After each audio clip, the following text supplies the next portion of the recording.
तर आता बातमी आहे पुण्यामधून। एकता नगरला पुराच्या पाण्याचा फटका बसण्याची शक्यता आहे। महापालिका आयुक्त नवल किशोर राम हे सध्या एकता नगर भागाची पाहणी करतायत। शेवटी परिस्थिती अशी आहे की संध्याकाळीपर्यंत आम्ही इथे म्हणजे 30,000 क्युसेक पर्यंतच्या पाणीच्या हे होतं, याचं होतं प्लॅनिंग। पण अचानकपणे त्या ठिकाणी जास्त पाऊस होत असल्यामुळे मला वाटतं की आता 35,000 क्युसेक्सचा म्हणजे पाणी हे आहे बेसिकली। आणि 35,000 पाणी खूप जास्त असते बेसिकली। आणि तुम्ही जर विचार केला तर मागच्या वर्षी एवढे पाणी जर राहिलं असतं तर आज खूप म्हणजे हे झालं असतं। पण थोडं आमच्या लोकांनी काही काम केलेले आहे, थोडाफार जे काही एक शॉर्ट टर्म इम्बँकमेंटचं काम झालेलं आहे। पण इथे मला वाटतं की कायमस्वरूपी तोडगा काढणे एवढे काही अवघड नाही जो मला दिसते।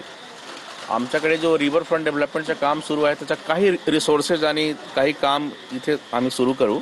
आणि मला वाटतं की पुढच्या वर्षात जून अखेर हे या ठिकाणी 100% आम्ही जे पुराचे जे खतरा आहे ते आम्ही दूर करू। सर, पाटबंधारे विभागाकडून जी माहिती येते सध्या धरणात 90% पेक्षा जास्त पाणी साठा आहे, त्यामुळे रात्रीत विसर्ग वाढवण्याची शक्यता पाटबंधारे विभागाकडून वर्तवण्यात येते। त्यानंतर पुराचा फटका या ठिकाणी बसू शकतो। नाही बघा, मी जिल्हाधिकारी महोदयांशी लगातार संपर्कमध्ये आहे आणि त्यांच्याशी आता मी बोलला झाला त्यांचा फोन पण येत आहे। त्यांचं स्पष्ट म्हणणं आहे की 35,000 पेक्षा जास्त जाणार नाही।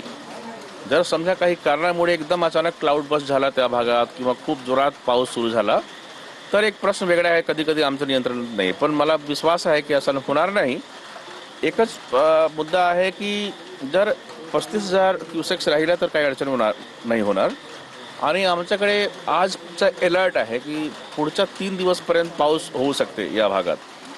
तर 35-40च्या दरम्यान राहील आणि थोडाफार म्हणजे असं मला वाटत नाही की लोकांना इथून काहीतरी शिफ्ट व्हावं लागेल, अशी परिस्थिती होणार नाही, मला पूर्ण खात्री आहे। सर, विशेषतः एकता नगर परिसरात काय काय उपाययोजना करण्यात आले, जर तशी परिस्थिती निर्माण झाली तर काय आपल्याकडे प्लॅन असणार आहे?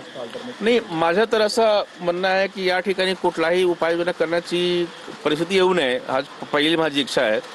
पण तरी थोडासा पाऊस असल्यामुळे आमचे सगळे अधिकारी इथे आहेत, वॉर्ड ऑफिसर, असिस्टंट, आमचे कमिशनर, तसेच आपले जे आपदा प्रबंधनचे प्रमुख आहे खलाटे साहेब, फायर ब्रिगेडचे लोक आहेत आणि सगळे इथे नागरिक आहेत। सगळे एकमेकांना सहकार्य करून थोडा लोकांना करतात एकमेकांना म्हणजे हेल्प।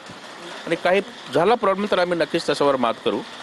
प्रॉब्लेम आहे नक्कीच, पण त्याच्यावर थोडा आम्हाला पुढे खूप चांगल्या पद्धतीने काम करण्याची गरज आहे। नक्कीच आपण पाहतोय की एकता नगरला सध्या तरी पुराचा धोका नसल्याचं आयुक्तांकडून सांगण्यात येतंय। मात्र जर रात्रीत खडकवासला धरणातून